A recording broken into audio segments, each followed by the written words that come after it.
आदि इन राज्यों में वहाँ की रीजनल पार्टियों के साथ मिलकर जरूर चुनाव लड़ सकती है, बशर्ते अब वर्तमान में उनका एनडीए व परिवर्तित किए गए यूपीए से भी कोई संबंध नहीं होना चाहिए। इसके साथ ही पार्टी के लोगों को हर स्तर पर सत्ताधारी गठबंधन व विपक्ष मीडिया बंधुओं, जैसा कि ये विदित है कि देश में लोकसभा चुनाव होने का समय अब बहुत नज़दीक आ गया है, जिसके चलते सत्ताधारी गठबंधन व विपक्षी गठबंधन की अर्थात एनडीए व परिवर्तित किए गए यूपीए की बैठकों का भी काफ़ी दौड़ चल रहा है। हालांकि इस मामले में हमारी पार्टी भी कोई पीछे नहीं है, बल्कि इन चुनावों की तैयारी को लेकर पिछले कुछ समय से पूरे देश में पार्टी की छोटी छोटी बैठकें व बंद जगह पर कैडर कैंप आदि लेने का भी कार्य काफ़ी युद्ध स्तर पर चल रहा है। और इतना ही नहीं, बल्कि अब एक तरफ सत्ता पक्ष का एनडीए अपनी फिर से पूर्ण बहुमत की सरकार बनाने के लिए अपनी दलीलें दे रहा है, तो वहीं दूसरी तरफ विपक्षी गठबंधन यहाँ सत्ताधारी एनडीए गठबंधन को इस बार चुनाव में मात देने के लिए उनकी नीतियों व कार्यशैली आदि का काफ़ी विरोध कर रहा है, जिसमें बीएसपी भी कोई पीछे नहीं है। जबकि सत्ताधारी पार्टी व विपक्षी पार्टियों के बने गठबंधन के बारे में सच्चाई तो ये है कि यहाँ वर्तमान में विपक्षी गठबंधन के प्रमुख दल कांग्रेस पार्टी ने आज़ादी के बाद शुरू में केंद्र व अधिकांश राज्यों में भी अपने लंबे अरसे तक रहे शासनकाल के दौरान अपनी हीन व जातिवादी एवं पूंजीवादी मानसिकता को त्याग कर यदि देश व आम जनहित में तथा कमज़ोर वर्गों के हितों में भी पूरी ईमानदारी से कार्य किया होता और विशेषकर कमज़ोर वर्गों के हित व कल्याण के मामले में परम पूज्य बाबा साहब डॉक्टर भीमराव अंबेडकर की सलाह को भी मान लिया होता, तो फिर ना तो बाबा साहब को अपने कानूनी मंत्री पद से उस समय इस्तीफा देना पड़ता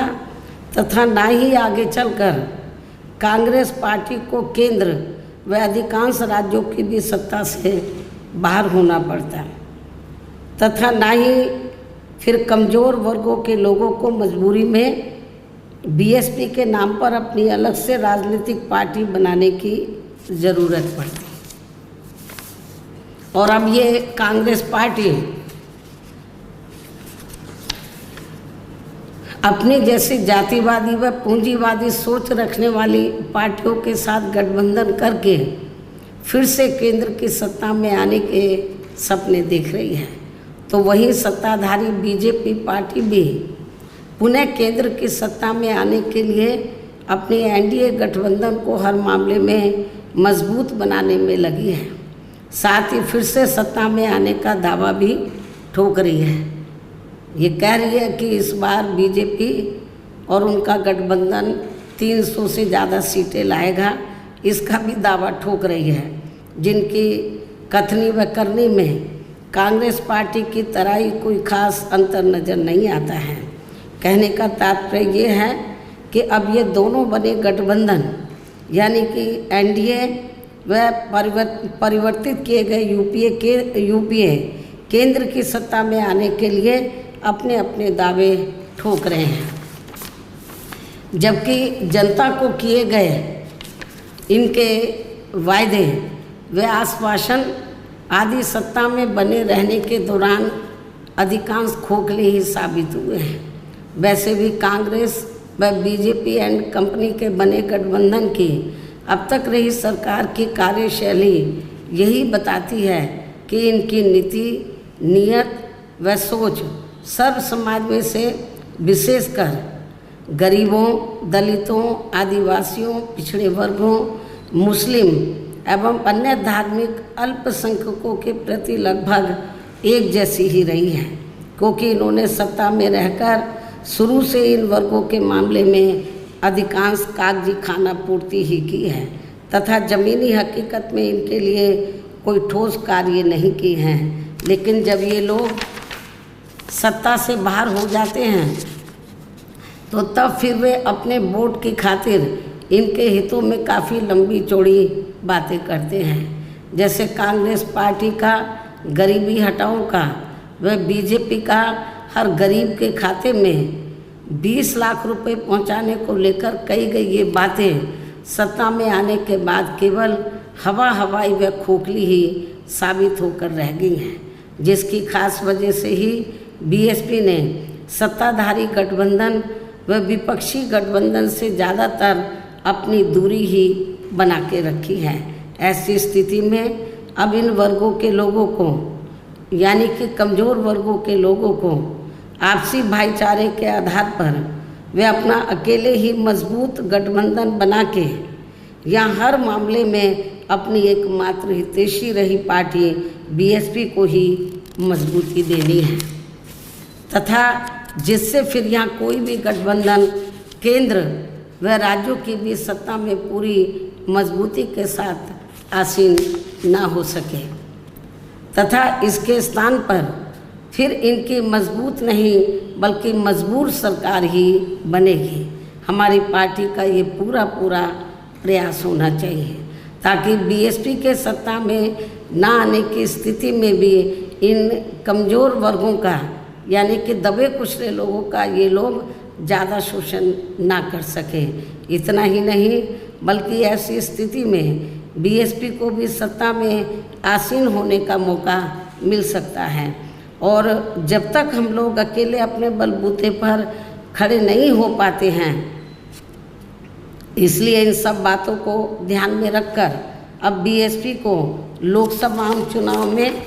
व इससे पहले राजस्थान, मध्य प्रदेश, छत्तीसगढ़ व तेलंगाना आदि राज्यों में होने वाले विधानसभा चुनाव में भी अकेले ही चुनाव लड़कर अपनी पार्टी का बेहतर रिजल्ट लाना होगा। लेकिन बीएसपी पंजाब, हरियाणा आदि इन राज्यों में वहाँ की रीजनल पार्टियों के साथ मिलकर जरूर चुनाव लड़ सकती है, बशर्ते अब वर्तमान में उनका एनडीए व परिवर्तित किए गए यूपीए से भी कोई संबंध नहीं होना चाहिए। इसके साथ ही पार्टी के लोगों को हर स्तर पर सत्ताधारी गठबंधन व विपक्षी गठबंधन के सभी साम दाम दंड भेद आदि हथकंडों से भी जरूर सावधान रहना है। इसके अलावा यहाँ मैं ये भी कहना चाहूँगी कि देश में लगातार बढ़ रही कमर तोड़ महंगाई, अति गरीबी व बेरोजगारी आदि की इन गंभीर समस्याओं के प्रति केंद्र के उत्तरदायित्व को लेकर कल से शुरू हो रहे संसद के मानसून सत्र में जवाबदेही का लोगों को काफ़ी बेसब्री से इंतजार है। किंतु मणिपुर में जारी चिंतनीय हालात, हिंसा व सुरक्षा ही अब नया मुद्दा बन गया है। किंतु इन समस्याओं के प्रति भाजपा का रवैया अब तक व्यापक जनहित का कम तथा अपने राजनीतिक स्वार्थ का ज़्यादा देखने को मिल रहा है, जिस कारण देश से जुड़े इन मामलों का जटिल बने रहना अति दुखद है। जबकि देश की प्रगति लोगों की उन्नति में ही निहित है, जिस पर पूरा ध्यान केंद्रित करने की भी सख्त ज़रूरत है। और अब लोकसभा चुनाव से पहले संसद में सरकार व विपक्ष का रवैया तकरार, आरोप प्रत्यारोप व जिम्मेदारी से भागने का नहीं, बल्कि इन ज्वलंत जन समस्याओं को दूर करने संबंधी समाधान का होना चाहिए। क्योंकि इस समय समस्त गरीब एवं मेहनत कर जनता का जीवन काफ़ी दुखी व त्रस्त है, जिनकी सही से चिंता करना सभी का दायित्व भी बनता है। अंत में अब मैं अपनी बात यहीं समाप्त करती हूँ। धन्यवाद। जय भीम व जय भारत।